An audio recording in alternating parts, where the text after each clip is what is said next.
Good evening to Audioheidi on tour. We're here tonight in the wonderful Mojo Club and just had a really wonderful concert with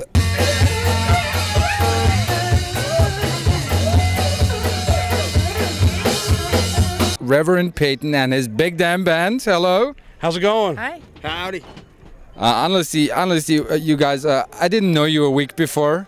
Yeah. And I came out here to deep down lower Austria, and this has been really a pleasure. I think for me this is just the beginning of a beautiful long friendship, right, musical friendship. Awesome. Thank you.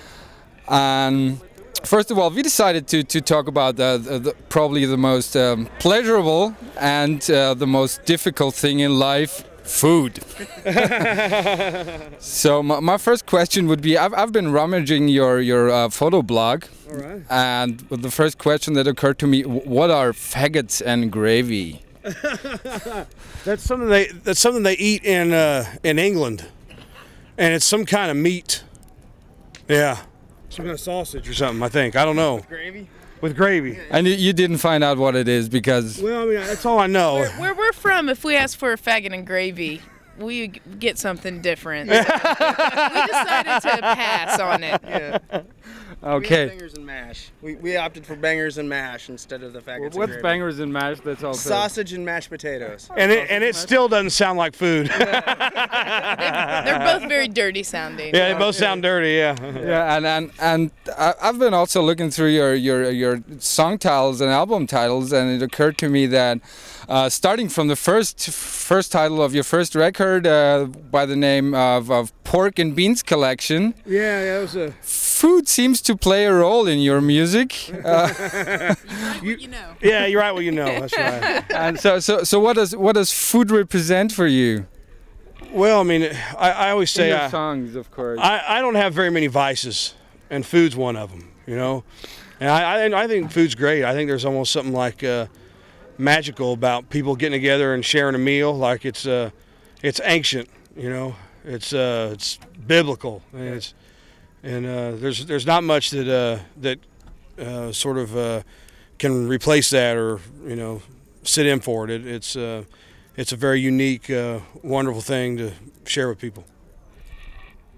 Anybody else? Exactly. You all agree, I guess. Yeah. So to go a little bit further in history, do you think songs about food do they have a tradition in Americana and? Yeah, maybe. I don't know. If not, sure. We're starting Songs it, about food. if not. Yeah, there's got to be Like tons of throughout songs, right? American about food? history. There's tons of songs about food. Yeah. It's part of know, our culture. I mean, I was- everybody eats. Everybody gets together and eat. I mean, Yeah. we're as primal as animals, so I mean, there are certain things you need in life, and food is on the top of that list. So people have been thinking about it and singing about it since the beginning of time. So who prepared those notorious mashed potatoes? No, fried potatoes. My mom does. Just like the song, yeah. Yeah, she makes the best fried potatoes in the whole world. But why do you have to shoot them then? Shoot them? Shoot them Oh, around. with their potato gun. Oh, no, you don't shoot fried potatoes. You don't cook the potatoes before you shoot them. Yeah, that's something different. Okay, because to me it looked like they're so bad prepared that No. that they serve as ammunition. No, that's just something different. That's something different entirely altogether.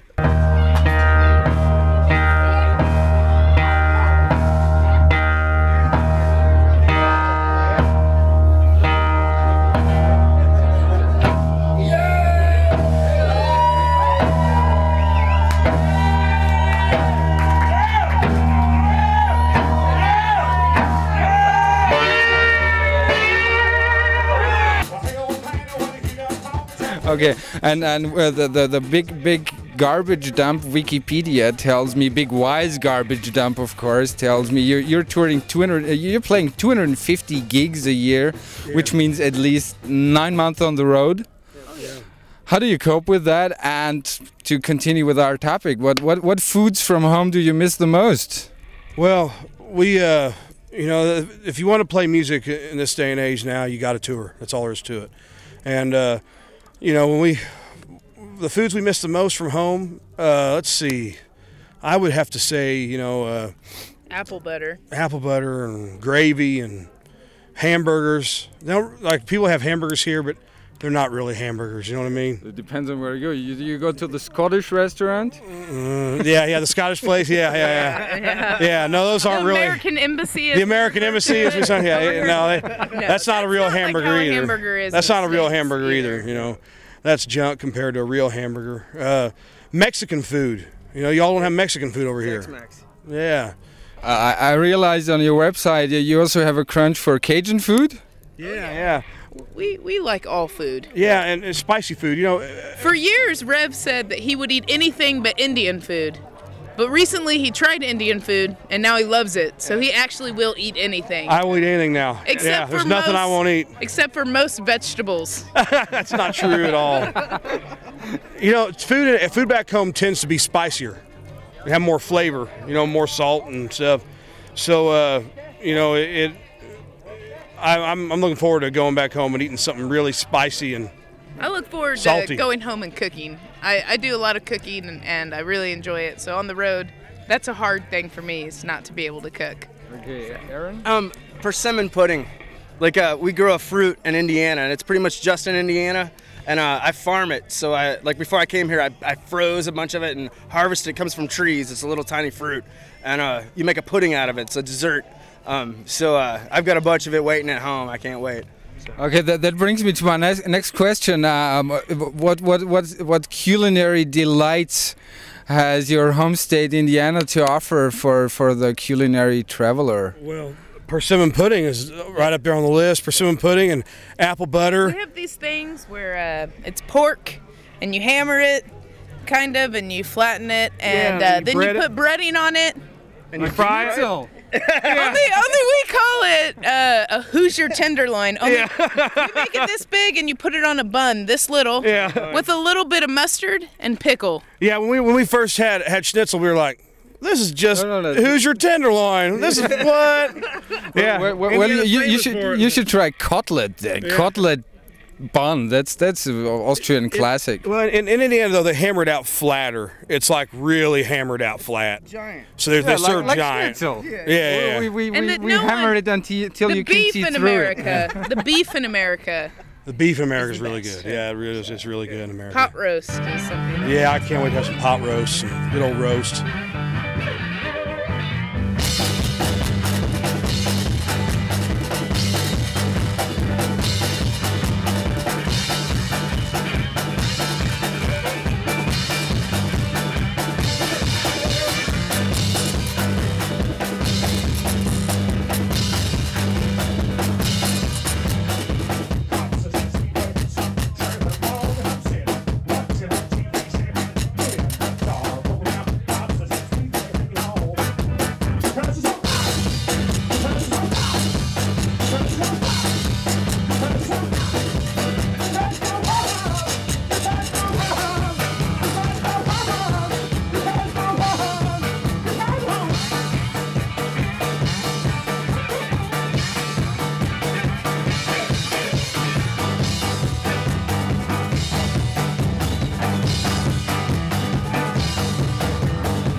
Prime rib. We want to start a restaurant over here that sells like American food and like Mexican food.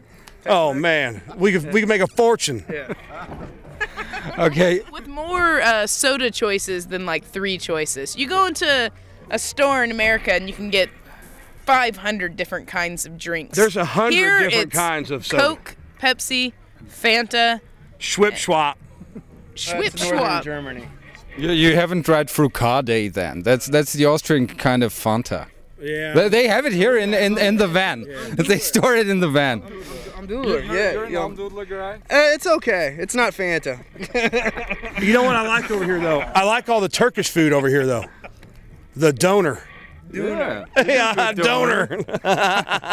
So as you're touring such a lot, I guess you get in touch with a lot of local cuisines. What are your personal favorites in all your touring history?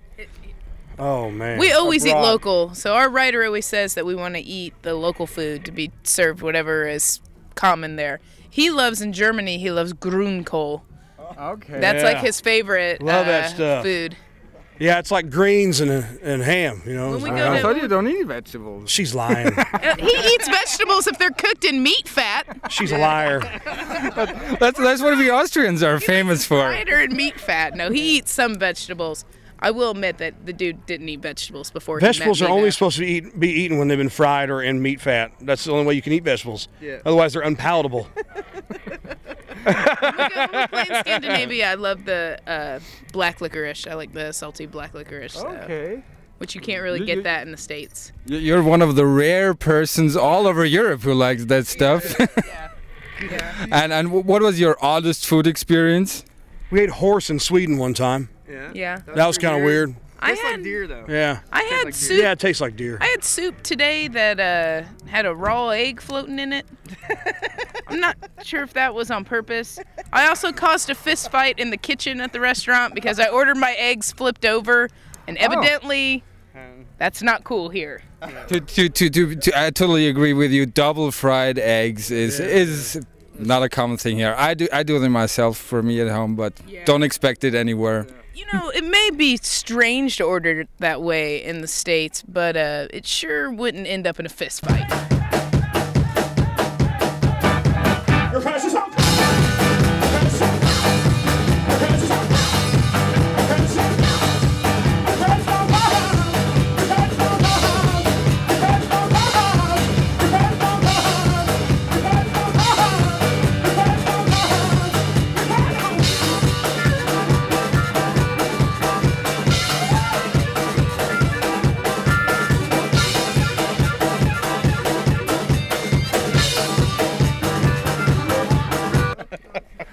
Okay, so let's get to the final point. Of course, we've got presents here. All right. We've got this Class A organic fried pumpkin seed oil, which is a really specialty to Austria.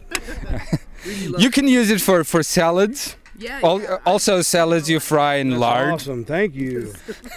And you can do you can actually do fried eggs in it. Just keep it at a low temperature. It's very vulnerable, and it's been voted the best in Austria.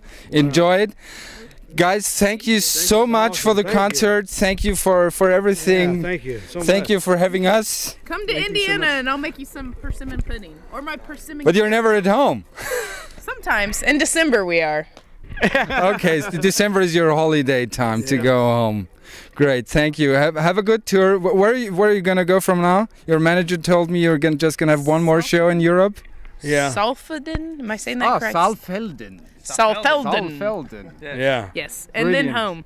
People, Salfelden, Indiana. people gonna love you there. Thank you so much. This was Audio Heidi's music blog with Rev Peyton and his big damn band.